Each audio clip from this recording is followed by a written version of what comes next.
Hi hello, ഞാൻ ഇന്നുണ്ടല്ലോ ഒരു നാടൻ റെസിപ്പി ആയിട്ടോ വന്നിരിക്കുന്നത്.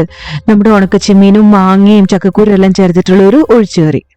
നമ്മുടെ കേരളം പോലെ തന്നെ ആട്ടോ ഇവിടെ എല്ലാം ഇവിടെ ഉണ്ടാവും. ചക്ക, മാങ്ങ, തേങ്ങ, കാച്ചില്, കപ്പ എല്ലാം ഇവിടെ ഉണ്ട് കേട്ടോ. പക്ഷെ ഇതൊക്കെ നമ്മൾ പോയി വാങ്ങിക്കാൻ പോകുമ്പോൾ കുറച്ച് റേറ്റ് ഉണ്ട്. എന്നാലും കുഴപ്പമില്ല, നമുക്കെല്ലാം ഇവിടെ കിട്ടും, ഫ്രഷ് ആയിട്ട് കിട്ടും. ചക്കക്കൂരൻ നമുക്ക് ആദ്യം നന്നാക്കിയിട്ട് വേവിക്കാൻ വെക്കാം കേട്ടോ. ചക്കക്കൂരൻ വേവ് കൂടുതലാണല്ലോ, മാങ്ങയും മുരിങ്ങക്കായെല്ലാം പെട്ടെന്ന് വെന്തോളും.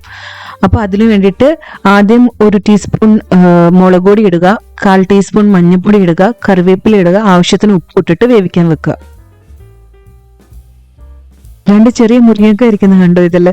ഈ നാട്ടിലുണ്ടല്ലോ നിറയെ മുരിങ്ങ മരവും പപ്പായയുടെ മരവും എല്ലാം ഉണ്ട് കേട്ടോ. പക്ഷെ നമ്മള് ഈ മുരിങ്ങയ്ക്ക മാത്രമേ നമ്മൾ കടയിൽ ചെന്നാൽ വാങ്ങിക്കാൻ കിട്ടത്തില്ല. മുരിങ്ങയില പിന്നെയും കിട്ടും, മുരിങ്ങയ്ക്ക എങ്ങും കിട്ടത്തില്ല. ഇവിടെ അത് ഉണ്ടായി അതിൽ തന്നെ ഇന്ന് ഉണങ്ങി പോകുന്നല്ലാണ്ട് എങ്ങും വാങ്ങിക്കാൻ കിട്ടത്തില്ല കേട്ടോ. അപ്പൊ ഞങ്ങൾ ഇന്നലെ ഒരു ഡ്രൈവ് പോയപ്പോഴത്തേക്കും റോഡ് സൈഡിൽ ഒരു സ്ഥലത്ത് ഇങ്ങനെ മുരിങ്ങയ്ക്ക ഉണ്ടായി നിൽക്കുന്നു. ബാക്കിയെല്ലാം പിഞ്ചായിരുന്നു. ആകെ ഓർണം മാത്രമാണ് കറിയിലിടാൻ പറ്റുന്ന രീതിയിൽ കണ്ടത്. അപ്പൊ തന്നെ ഇറങ്ങി അങ്ങ് പറിച്ചങ്ങെടുത്ത് ഞങ്ങള്. വാങ്ങിക്കുക. അത്യാവശ്യം നല്ല പുളി ഉണ്ട് കേട്ടോ. നമുക്ക് അത്രയും പുളി വേണ്ട ഈ കറിക്ക്. അപ്പൊ പുളി കളയാൻ വേണ്ടിയിട്ടേ നല്ല ചൂടുവെള്ളത്തിൽ ഉപ്പ് ഇട്ടിട്ട് ഒരു 10-15 മിനിറ്റ് വെച്ച് കഴിഞ്ഞിട്ട് കഴുകി എടുത്തു കഴിഞ്ഞാൽ എൻ്റെ കുറച്ച് പുളി മാറി കിട്ടും കേട്ടോ. ചക്കക്കൂര നല്ലതായിട്ട് വെന്ത് കിട്ടിയിട്ടുണ്ട് കേട്ടോ. അപ്പൊ നമുക്കിനി ഇതിലോട്ട് മാങ്ങ ആഡ് ചെയ്ത് കൊടുക്കാം. അതിന്റെ കൂടെ തന്നെ മുരിങ്ങക്കായും ആഡ് ചെയ്ത് കൊടുക്കാം. പിന്നെ ഒരു 4-5 പച്ചമുളകും ആഡ് ചെയ്ത് കൊടുക്കുക. എന്നിട്ട് നല്ലതായിട്ട് മിക്സ് ചെയ്തിട്ട് ആവശ്യത്തിന് വെള്ളം ഇല്ല എങ്കിൽ ആവശ്യത്തിന് വെള്ളവും ഒഴിച്ചിട്ട് അടച്ചു വെച്ച് ഒന്നുകൂടി വേവിച്ചെടുക്കുക. 2 ചെറിയ പിടി, വലിയ പിടിയല്ല, 2 ചെറിയ പിടി ഉണക്ക കൊഞ്ച് എടുത്തിട്ട് നല്ലോണം കഴുകി അതിന്റെ അഴുക്കെല്ലാം കളഞ്ഞിട്ട് നമുക്ക് ഡ്രൈ റോസ്റ്റ് ചെയ്തെടുക്കാം കേട്ടോ. നമ്മൾക്കിനി ഇതിന് വേണ്ടിയിട്ടുള്ള അരപ്പ് റെഡിയാക്കി എടുക്കാം കേട്ടോ. അതിന് വേണ്ടിയിട്ട് ഞാൻ 1.5 കപ്പ് തേങ്ങ എടുത്തിട്ടുണ്ട് കേട്ടോ. അതിലോട്ട് കുറച്ച് കറിവേപ്പില ഇടുക, ഒരു 3-4-5 കുഞ്ഞുള്ളി ഇടുക. പിന്നെ അതിലോട്ട് നമ്മൾ ആവശ്യത്തിന് മഞ്ഞൾപ്പൊടി വേവിക്കാൻ വെച്ചപ്പോൾ ഇട്ടിട്ടുണ്ടായിരുന്നു. അപ്പൊ ഒരു പൊടിക്ക് മഞ്ഞൾപ്പൊടി ഇട്ട് കൊടുക്കുക.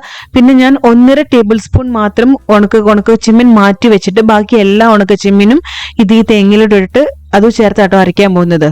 ഞാൻ ഇതിലോട്ടെ ഒരു 3-4-5 കാഷ്നട്ട് ആഡ് ചെയ്യേ.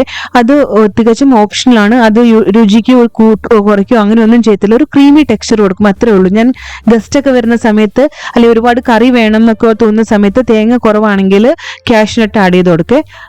ഞാൻ വിചാരിച്ചു ഈ മാങ്ങ പെട്ടെന്ന് ഉടയാത്തൊരു ടൈപ്പ് മാങ്ങയെന്ന് വിചാരിച്ചുകൊണ്ടിരിക്കുന്നത്. കണ്ടോ, മാങ്ങ ഉടഞ്ഞു പോയി. അപ്പോട്ടെ, കുഴപ്പമില്ല. നമുക്കിനി ഇതിലോട്ട് അരപ്പ് ചേർക്കാം കേട്ടോ. ഞാൻ കറിയിലിട്ട് മാങ്ങ ഉടഞ്ഞു പോയെന്ന് അമ്മോട് പറഞ്ഞപ്പോൾ അമ്മ എനിക്കൊരു ടിപ്പ് പറഞ്ഞു തന്നെ. അതായത് ഈ മാങ്ങ അരിഞ്ഞു കഴിഞ്ഞിട്ടേ ഉപ്പ് പൊടി ഉണ്ടല്ലോ, ഉപ്പ് പൊടിയിൽ മിക്സ് ചെയ്ത് വെക്കുക. ഉപ്പ് വെള്ളത്തിലല്ല, ഉപ്പ് പൊടിയിൽ മിക്സ് ചെയ്ത് വെച്ചിട്ട് 1 മണിക്കൂർ കഴിഞ്ഞിട്ട് ആ ഉപ്പ് പൊടി എല്ലാം നല്ലതായിട്ട് വാഷ് ചെയ്ത് കഴിഞ്ഞ് കറിയിലിട്ട് കഴിഞ്ഞാൽ അത് കല്ലുപോലെ കിടക്കുമെന്ന് പറഞ്ഞു. ഞാൻ ഇതുവരെ പരീക്ഷ നോക്കിയിട്ടില്ല കേട്ടോ. ഇനി നമ്മളുണ്ടല്ലോ 1.5 ടേബിൾ സ്പൂൺ ഉണക്കച്ചെമ്മീൻ മാറ്റി വെച്ചിട്ടില്ലേ, അത് നമുക്ക് ആഡ് ചെയ്ത് കൊടുക്കാം കേട്ടോ. എന്നിട്ട് നമുക്ക് ഉപ്പൊക്കെ ഉണ്ടോ എന്നെല്ലാം നോക്കിയിട്ട് പാകത്തിന് ഉപ്പില്ല എങ്കിൽ പാകത്തിന് ഉപ്പ് ആഡ് ചെയ്ത് കൊടുത്ത് ഒരു തിള വരുന്ന വരെ വേവിച്ചെടുക്കുക.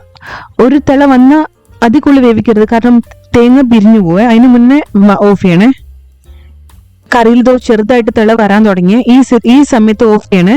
കാരണം ഒരുപാട് തിളച്ചങ്ങ് വന്നു കഴിഞ്ഞാൽ തേങ്ങയെല്ലാം പിരിഞ്ഞ് കറിയുടെ ടേസ്റ്റ് അങ്ങ് പോവേ. അപ്പൊ ഈ സമയത്ത് അങ്ങ് ഓഫ് ചെയ്യുക തീയെ. ഇനി നമുക്ക് കറിക്ക് താളിച്ചു കൊടുക്കാം കേട്ടോ. അതിന് വേണ്ടിയിട്ട് ഞാനൊരു പാൻ അടുപ്പത്ത് വെച്ചിട്ട് വെളിച്ചെണ്ണ ഒഴിച്ചിട്ടുണ്ട്. നല്ലതായിട്ട് ചൂടാകുമ്പോൾ കടുക് ഇട്ട് കൊടുക്കുക. കടുക് നല്ലതായിട്ട് പൊട്ടി കഴിയുമ്പോൾ കുഞ്ഞുള്ളിയും വറ്റൽമുളകും കറിവേപ്പിലയും കൂടി ആഡ് ചെയ്ത് കൊടുക്കുക. എന്നിട്ട് ഇതും നല്ല ഗോൾഡൻ ബ്രൗൺ ആകുമ്പോഴത്തേക്ക് നമ്മൾ അതിലോട്ട് ഒരു 1/4 ടീസ്പൂൺ, 1/2 ടീസ്പൂൺ മുളക് പൊടി ആഡ് ചെയ്ത് കൊടുത്തിട്ട് അത് കരിയാണ്ട് അപ്പം തന്നെ ഓഫ് ചെയ്യുക തീയെ. കരിയാണ്ട് എടുത്ത് നല്ലതായിട്ട് മിക്സ് ചെയ്തിട്ട് നമ്മുടെ കറിയിലായിട്ട് ഒഴിച്ചു കൊടുക്കുക. നമ്മൾ താളിച്ചതിന്റെ മണം എല്ലാം വെളിയിൽ പോകാതിരിക്കാൻ വേണ്ടി നമുക്ക് അങ്ങ് അടച്ചു വെച്ചേക്കാം കേട്ടോ. ഉച്ചവരെ അങ്ങ് ഇരിക്കട്ടെ, 10-15 മിനിറ്റ് അങ്ങനെ അങ്ങ് ഇരിക്കട്ടെ. അങ്ങനെ നമ്മുടെ ഉണക്കച്ചെമ്മീനും ചക്കക്കുരും മാങ്ങയും ചേർന്നിട്ടുള്ള ഒഴിച്ചുകറി റെഡി ആയിട്ടുണ്ട്. ഒരു അടിപൊളി കറിയാണ് കേട്ടോ. ഇതിന്റെ മണം അടിച്ചാൽ മതി ചോറ് കഴിക്കാൻ. ഇതുണ്ടെങ്കിൽ ഞാൻ നല്ലോണം വയറ് നിറച്ച് ചോറ് കഴിക്കും കേട്ടോ. എല്ലാവരും വീട്ടിൽ ഈ കറി ഉണ്ടാക്കി നോക്കണേ. നിങ്ങൾക്ക് എൻ്റെ റെസിപ്പീസ് ഇഷ്ടമായെങ്കിൽ ലൈക്ക് ചെയ്ത് സബ്സ്ക്രൈബ് ചെയ്ത് എൻ്റെ ചാനൽ സപ്പോർട്ട് ചെയ്യുക.